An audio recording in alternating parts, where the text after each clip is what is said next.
I should say first I was born in New Haven, which is as close as I got to going to Yale. My father was there on a fellowship in the mid-1950s, a poet by day-to-day work, an English professor to put money on the table, working at the University of Rochester. But he had a fellowship from the Ford Foundation to study the relationship between math and science, philosophy and poetry.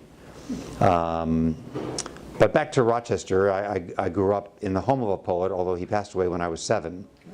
So I really, I can't minimize the significance of being the child of a poet, even though he died when I was very young, because my mother, who's still alive and is at 98 this past year, has devoted herself not only to his work, but also to the view that there is no higher calling than something that involves creative work. So at the top of the pyramid of life importance probably resides a poet, but also resides other people in the creative arts. So I've been deeply influenced by the fact that he was a poet, directly and indirectly.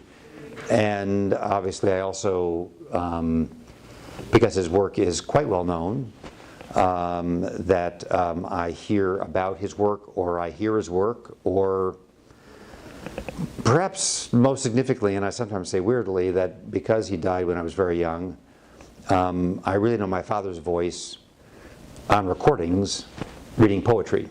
So that's kind of unusual because again, when I hear his voice in my head, it's not from personal memory, it's actually from recordings of him reading poetry, so I attach probably added significance to the importance of reading language out loud.